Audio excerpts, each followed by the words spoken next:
शिवपुर गांव राजस्थान के रेगिस्तानी इलाकों में बसा एक छोटा सा गांव था, जहां समय मानो थम सा गया था। गांव के किनारे एक ऊंचे टीले पर खड़ी थी एक पुरानी हवेली, जिसे लोग जादूगर की हवेली कहते थे। ये हवेली, जो कभी राजसी वैभव की प्रतीक थी, अब खंडहर में तब्दील हो चुकी थी। इसकी दीवारें टूटी फूटी थीं, खिड़कियां धूल और मकड़ियों के जालों से अटी पड़ी थीं, और दरवाजों से निकलती हवा की सनसनाहट रात के सन्नाटे में भयावह लगती थी। गांव वाले इस हवेली के पास जाने से डरो। कहते थे कि इस हवेली में एक जादूगर रहता था, काला जादूगर, जिसके काले जादू ने गांव को तबाह कर दिया था। कोई नहीं जानता था कि उसका अंत कैसे हुआ, लेकिन उसकी आत्मा आज भी हवेली में भटकती थी।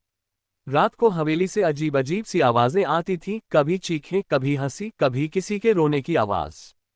गांव के बच्चे दिन में भी हवेली के पास नहीं जाते थे, और बड़े बुजुर्गों ने इसके चारों ओर ऊंची दीवारें खड़ी कर दी थीं। अर्जुन शर्मा, एक 28 साल का पत्रकार जो दिल्ली में रहता था, गांव की इस कहानी को सुनकर उत्साहित हो उठा। उसका काम था रहस्यमयी कहानियों की सच्चाई को उजागर करना। उसका मानना था कि भूत प्रेत जैसी चीजें केवल अंधविश्वास हैं। जब उसे शिवपुर की हवेली के बारे में पता चला तो उसने तुरंत अपने संपादक को एक लेख का प्रस्ताव दिया। मैं इस हवेली में एक रात बिताऊंगा और साबित कर दूंगा कि यह सब बकवास है, उसने कहा। उसके साथ थी स्नेहा रावत, उसकी बचपन की दोस्त और एक इतिहासकार, जो पुरानी हवेलियों और जादू टोने की कहानियों में गहरी रुचि रखती थी। स्नेहा ने अर्जुन को चेतावनी दी, तुम इसे मजाक समझ रहे हो, लेकिन राजस्थान की जमीन पर कई ऐसी कहानियां हैं जिनका कोई वैज्ञानिक जवाब नहीं। अर्जुन ने हंसते हुए कहा, तुम भी डरने वालों में शामिल हो गई। चलो, तुम भी मेरे साथ चलो, हम मिलकर इस भूत को भगाएंगे। एक ठंडी दिसंबर की रात को अर्जुन और स्नेहा हवेली की ओर निकले। उनके साथ था एक छोटा सा बैग, जिसमें टॉर्च, कैमरा, नोटपैड और कुछ खाने पीने का सामान था। गांव के बाहर हवेली का लोहे का गेट जंग से लदा हुआ था। अर्जुन ने गेट को धक्का दिया, जो चरमराते हुए खुल गया। अंदर का दृश्य और भी डरावना था।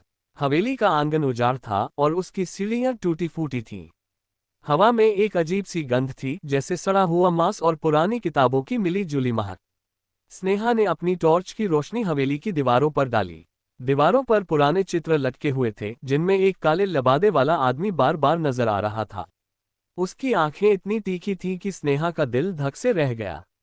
ये रहा तुम्हारा जादूगर, उसने मजाक में कहा, लेकिन उसकी आवाज में हल्का सा डर था। अर्जुन ने हंसते हुए कहा, चलो, डरने की जरूरत नहीं। ये सब पुरानी कहानियां हैं। वे दोनों हवेली के मुख्य हॉल में दाखिल हुए, जहां एक विशाल झाड़ फानूस छत से लटक रहा था। अचानक एक ठंडी हवा का झोंका आया और झाड़ फानूस हल्के हल्के हिलने लगा। स्नेहा ने अर्जुन का हाथ पकड़ लिया। ये सामान्य हवा नहीं थी। रात गहराने लगी थी। अर्जुन और स्नेहा ने हवेली के एक कमरे में अपनी चटाई बिछा दी। तभी उन्हें एक फुसफुसाहट सुनाई दी, जैसे कोई उनका नाम पुकार रहा हो।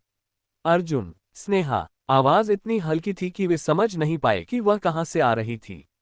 अर्जुन ने अपनी टॉर्च उठाए और कमरे के चारों ओर रोशनी डाली, लेकिन वहां कोई नहीं था। स्नेहा ने कहा, मुझे लगता है हमें यहां से चले जाना चाहिए। लेकिन अर्जुन ने मना कर दिया। हम यहां सच्चाई जानने आए हैं और मैं बिना जवाब के नहीं जाऊंगा। तभी कमरे का दरवाजा अपने आप बंद हो गया। स्नेहा चीख पड़ी। अर्जुन ने दरवाजा खोलने की कोशिश की, लेकिन वह जाम हो चुका था। अचानक दीवार पर टंगी जादूगर की तस्वीर में से एक काली छाया निकली। वह छाया हवा में तैरती हुई उनके सामने रुकी। उसकी आंखें लाल थीं और उसका चेहरा मुस्कुरा रहा था। तुम मेरे घर में बिना इजाजत आए हो, उसने कहा। अब तुम मेरे हो। ये कहानी आगे बढ़ेगी, जिसमें अर्जुन और स्नेहा जादूगर की डायरी और प्राचीन मंत्रों की खोज करेंगे। रुक्मिणी की दुखद कहानी सामने आएगी और एक खतरनाक अनुष्ठान का सामना होगा। यदि आप चाहें तो मैं अगले अध्याय या विशिष्ट हिस्से लिख सकता हूँ।